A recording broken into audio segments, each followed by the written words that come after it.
Practice set 4.3।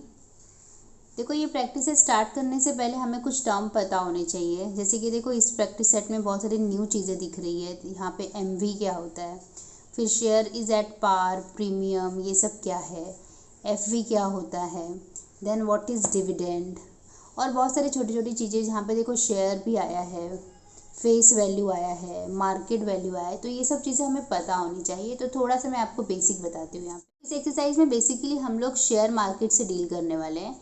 हम सबको पता है कि आजकल शेयर मार्केट में इन्वेस्टमेंट बहुत होता है, राइट।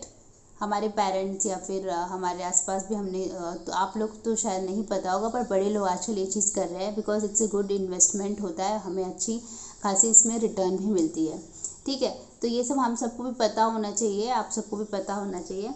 तो चलो हम लोग एक एक टर्म सीखते हैं। पहला देखो क्या दिया है, amount required to start a company is called as a capital, right. कोई कंपनी अगर आप स्टार्ट कर रहे हो तो आपको कैपिटल चाहिए होता है ना, पैसे चाहिए होते हैं ना। तो जो अमाउंट आपको चाहिए होता है उसी को हम क्या बोलते हैं, capital. This capital is divided into small part, और इस कैपिटल को क्या करते हैं, छोटे छोटे पार्ट में डिवाइड कर देते हैं। ईच पार्ट इज ऑफ ₹1, ₹2, ₹5, ₹10 और 100 एक्सेट्रा। मतलब हर एक जो पार्ट आपने डिवाइड किया है कैपिटल का, उसका कुछ ना कुछ आप अमाउंट रख देते हो, रेट रख देते हो। This small part is called as a share of the company. तो यही क्या होती है, शेयर होती है, राइट। इसी को हम क्या बोलते हैं, share of the company. This share are sold in the share market to raise the capital. अब ये मार्केट में जो शेयर है जो कंपनी ने जिसका अलग अलग प्राइस रखा हुआ है, वो क्या होता है, मार्केट में उसको सेल किया जाता है। वो भी क्यों किया जाता है, ताकि जो कंपनी है उसके पास कैपिटल जमा हो जाए और वो कंपनी आगे बिजनेस कर पाए, राइट। तो देखो यहाँ पे वापस से शेयर का डेफिनेशन दिया है। A share is the smallest unit of capital. The value of share is printed on the company's certificate with the other detail and it is called as a share certificate। तो share क्या होता है, small unit of the capital हमने सीखा अभी। The value of the share is printed on the company certificate. तो जब आप शेयर खरीदते हो तो कंपनी आपको सर्टिफिकेट देगी, तो वहाँ पे उसका वैल्यू लिखा होता है, और बहुत सारी दूसरी डिटेल लाइक कंपनी का नेम, आपने कभी लिया, and so many. Share holder कौन होता है, a person who owns the share is called as a shareholder। तो अगर मैंने शेयर खरीदा है तो अब मैं क्या हो जाऊंगी, शेयर होल्डर हो जाऊंगी। The shareholder is a part owner of a company in the proportion of the number of share he she holds. तो यहाँ पे कैसा होता है, अगर मैंने शेयर खरीदा है तो मुझे क्या कहा जाएगा, ओनर भी कहा जाएगा। कितना अमाउंट में मैंने शेयर खरीदा तो I am owner of that company to that share, right. Stock exchange, it is a place where buying and selling of a share takes place। तो यहाँ पर क्या होता है, जो है शेयर जो खरीदना भी होता है और बेचना, दोनों चीज़ें स्टॉक एक्सचेंज में होती है। It is also known as a share market. तो इसी चीज़ को हम शेयर मार्केट बोलते हैं, स्टॉक मार्केट बोलते हैं, इक्विटी मार्केट बोलते हैं, या फिर कैपिटल मार्केट भी बोलते हैं। Company should be listed in the stock market for trading. तो कंपनी को क्या होना चाहिए, अगर कोई ट्रेडिंग करनी है, बिजनेस करना है, तो आपकी कंपनी का नाम जो है वो स्टॉक मार्केट में लिस्ट होना ज़रूरी है। ठीक है, अब देखो हम लोग ने पिछले वहाँ पे जो मैंने फर्स्ट पेज पे आपको दिखाया था, एफवी दिखाया था। तो एफवी क्या होता है, फेस वैल्यू होता है। एफवी वहाँ पे शॉर्ट फॉर्म में दिया था, फर्स्ट क्वेश्चन में हम देखने वाले हैं। एफवी का मतलब होता है फेस वैल्यू। अब ये फेस वैल्यू क्या है, the value printed on the share certificate is called the face value of the share. ठीक है, तो जो भी शेयर आपने खरीदा है उस पर कुछ तो भी उसका प्राइस लिखा होगा, उसी को हम बोलते हैं face value. It is called as a nominal value और द प्रिंटेड वैल्यू और द पार वैल्यू। तो ऐसे 3 टर्म दिए हुए हैं। हमें फर्स्ट क्वेश्चन में पार वैल्यू दिया हुआ है, तो हमें समझ जाना है कि यहाँ पे वो किसके बारे में बात कर रहे हैं, फेस वैल्यू की बात कर रहे हैं। ओके, अगला है, next is market value. The price at which the share are sold or purchased in the stock market is called as a market value of the share। तो जितने में आपने उसको सेल किया या फिर खरीदा, जितने में आपने उसको सेल किया या फिर खरीदा, उसी को हम लोग बोलते हैं market value of the share. हमारे फर्स्ट क्वेश्चन में एमवी दिया हुआ है, वही एमवी क्या होता है, मार्केट वैल्यू होता है। मार्केट वैल्यू क्या होता है कि आपने कितने में शेयर जो है खरीदा या फिर बेचा। Dividend, the part of annual profit of a company which is distributed per share among the shareholder is called as a dividend. तो एक बार बिजनेस होने के बाद प्रॉफिट हुआ तो उसके बाद जो है कंपनी आपको उतना अमाउंट दे देगी जितने के आपका शेयर था, उसी को हम बोलते हैं dividend. If the company is performing well then the value of the share capital increases. तो अगर कंपनी ने अच्छा किया है तो क्या होगा, शेयर कैपिटल का जो आप शेयर से जो पैसा कमाने वाले हो ऑब्वियसली वो ज़्यादा हो जाएगा, hence the price of the share goes up. तो वहाँ पे क्या होता है, शेयर कंपनी जो है अपने शेयर फिर अभी महंगे दामों में बेचेगी। As a result company gives good dividend. तो ऑब्वियसली अगर आप कंपनी ने प्रॉफिट किया है तो आपने वहाँ से शेयर भी खरीदा है तो आपको अच्छा अमाउंट डिविडेंड मिल जाएगा। For the share holder the dividend income is tax free. और एक और फ़ायदा यहाँ पर यही होता है कि यहाँ पर जो है आपको टैक्स नहीं भरना पड़ता है, गवर्नमेंट को हमें कुछ भी पैसे देने नहीं होते हैं। बाकी जो आप बैंक वगैरह में एफडी वगैरह करते हो तो उसमें हमें गवर्नमेंट को भी थोड़े बहुत देने पड़ते हैं, पर ये टैक्स फ्री होता है। तो ये भी एक बेनिफिट होता है कि लोग इसमें इन्वेस्ट करते हैं। Comparison of face value and market value. तो देखो पहली कंडीशन क्या दिया है, अगर मार्केट वैल्यू जो है वो ज़्यादा है किससे, फेस वैल्यू से, then the share is at premium. तो शेयर को हम क्या बोलेंगे, share is at premium. If market value equal to face value, अगर दोनों भी इक्वल है तो share is at par. Share को क्या बोलेंगे, शेयर जो है वो पार पे है। If market value is less than face value then the share is at discount. मतलब मार्केट वैल्यू का कीमत अभी यहाँ पे कम है लेकिन फेस वैल्यू वहाँ पे ज़्यादा था तो हम उसको बोलेंगे डिस्काउंट। तो इन शॉर्ट अगर मार्केट वैल्यू ज़्यादा है तो वो प्रीमियम होता है, दोनों इक्वल है तो वो पार होता है, और अगर फेस वैल्यू ज़्यादा है तो वहाँ पे डिस्काउंट बोला जाता है उसको। एक फॉर्मूला हमें पता होना चाहिए, rate of return dividend income upon sum invested into 100। तो ये फॉर्मूला हम लोग इस चैप्टर में, इस प्रैक्टिस सेट में हम लोग यूज़ करने वाले हैं। ठीक है, चलो फर्स्ट क्वेश्चन देखते हैं।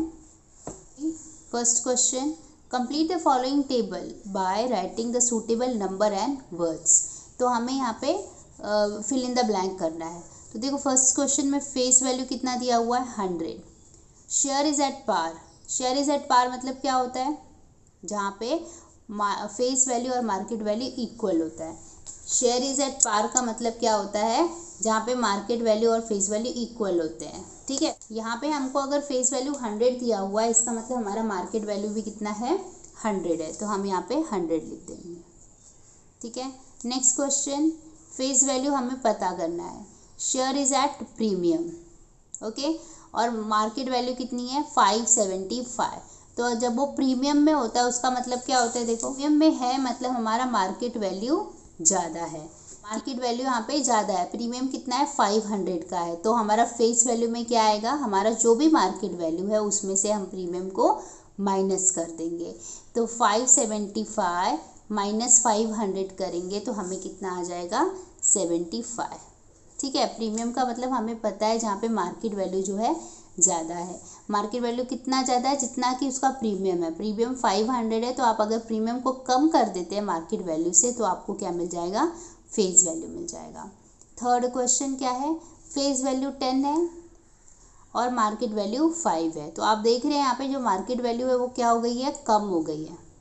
ठीक है, तो उस कंडीशन को क्या बोलते हैं, जब मार्केट वैल्यू जो है वो कम है और फेस वैल्यू ज़्यादा है। मार्केट वैल्यू जो है वो कम है, फेस वैल्यू ज़्यादा है, तो हम उसको बोलते हैं डिस्काउंट। ठीक है, तो हम इस कॉलम में क्या भरेंगे, डिस्काउंट। ठीक है, फर्स्ट क्वेश्चन डन है। सेकेंड क्वेश्चन पे जाते हैं। Mister Amul purchase 50 share of face value ₹100। तो अमूल जी ने क्या किया, 50 शेयर्स खरीदे जिसपे हर एक का फेस वैल्यू क्या था, 100, मतलब हर एक पे लिखा हुआ प्राइस क्या था, 100 रुपीज़ था। When the market value of the share was ₹80। तो उन्होंने कब खरीदा था, जब भी मार्केट में उसकी वैल्यू कितनी थी, 80 रुपीज़ थी। Company had given 20% dividend. Company ने इनको कितना डिविडेंड दिया है, 20% डिविडेंड दिया है। Find the rate of return on investment. हमें क्या निकालना है, रेट ऑफ रिटर्न। इन्होंने जितना इन्वेस्ट किया उस पर इनको क्या रेट ऑफ रिटर्न मिलेगा, राइट। तो देखो नंबर ऑफ शेयर्स कितने हैं, अमूल परचेज 50 शेयर्स, तो हम लिख देते हैं यहाँ पे number of shares, number of shares कितने खरीदे उसने 50, राइट। फेस वैल्यू कितना था वो भी डाल दो, face value 100 rupees. When the market value of the share was ₹80, मतलब मार्केट वैल्यू क्या आएगी, मार्केट वैल्यू थी 80 रुपीज़, ठीक है। और कंपनी ने कितना परसेंट का डिविडेंड दिया है, 20% डिविडेंड,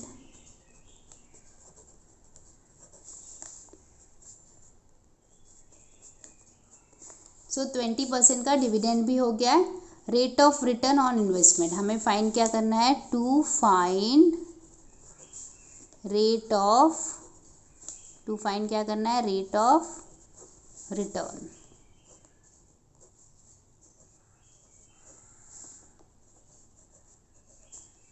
ठीक है, हमें फाइंड क्या करना है, रेट ऑफ रिटर्न।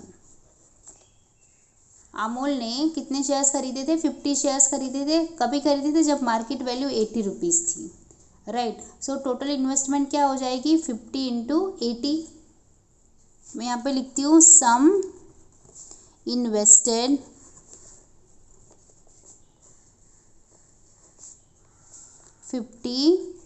इंटू 80 कितना आ जाएगा, 4000, ठीक है। तो देखो डिविडेंड का रेट क्या है, 20%, तो हम निकाल लेते हैं कि एक शेयर पर उनको कितना डिविडेंड मिलने वाला है, ठीक है। डिविडेंड हम निकालते हैं किस पे, फेस वैल्यू पे निकालते हैं। हम लिखेंगे डिविडेंड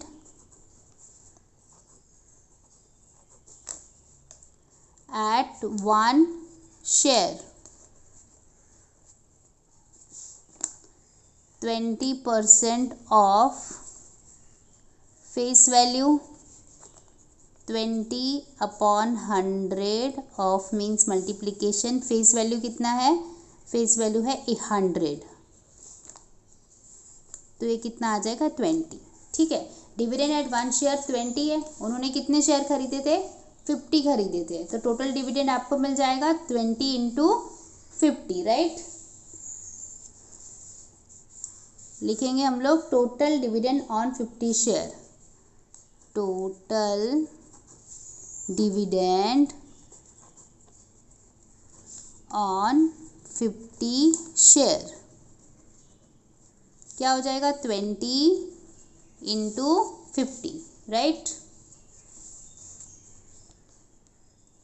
1000 आ जाएगा। अभी हमें क्या निकालना है, rate of return, rate of return का एक फॉर्मूला है, आपको याद रखना है, डिविडेंड अपॉन सम इन्वेस्टेड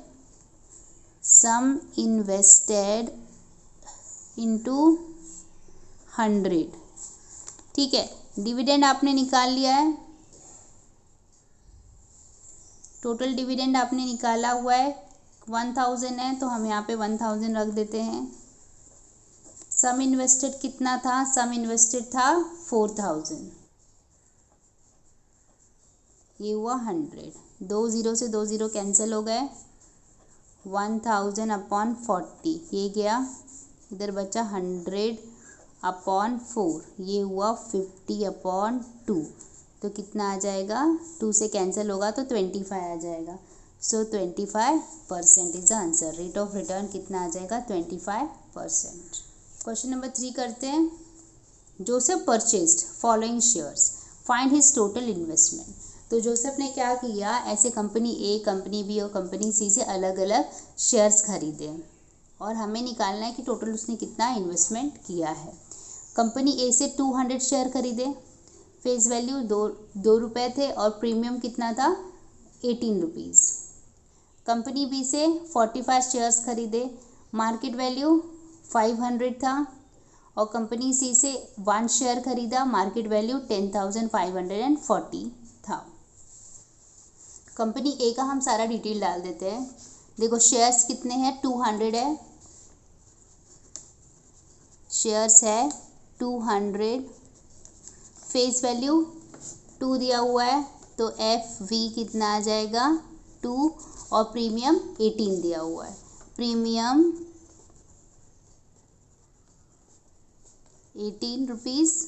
ठीक है, अब देखो प्रीमियम 18 है, जब भी प्रीमियम आता है तो हमें समझ जाना है कि जो मार्केट वैल्यू है वो क्या है, ज़्यादा है। तो मार्केट वैल्यू कैसे आएगा, फेस वैल्यू प्लस प्रीमियम। तो मार्केट वैल्यू निकाल लेते हैं, market value is equal to face value plus premium.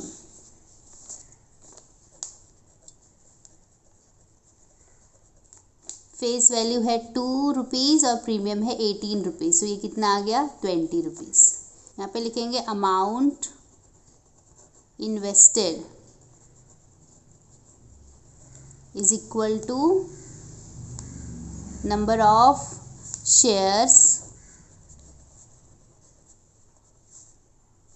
Into market value of each share. ठीक है, नंबर ऑफ शेयर्स तो हमें पता है 200 शेयर है टोटल, तो मैंने 200 लिख दिया यहाँ पे। Market value of each share कितना है 20 रुपीज़, 4000 आ जाएगा। ठीक है, कंपनी बी के लिए भी हम सेम चीज़ें हमें निकालनी है। देखो यहाँ पे नंबर ऑफ शेयर 45 और मार्केट वैल्यू 500, तो शेयर्स कितने हैं 45 और market value 500। Amount invested is equal to number of shares into market value, तो 45 इंटू 500 टू 500। ठीक है, कंपनी सी के लिए भी कर लेते हैं। कंपनी सी, यहाँ पे शेयर्स कितने, एक ही शेयर है और मार्केट वैल्यू 10,540 है, तो शेयर्स 1 और मार्केट वैल्यू 10,540। ठीक है, amount invested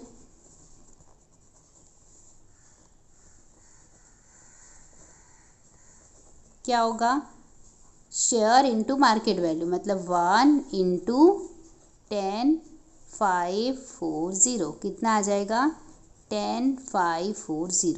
so total investment क्या आएगी, देखो यहाँ पे amount invested in company A कितना था 4000, amount invested in company B कितना था 22,500, और कंपनी सी में कितना इन्वेस्ट किया है 10,540।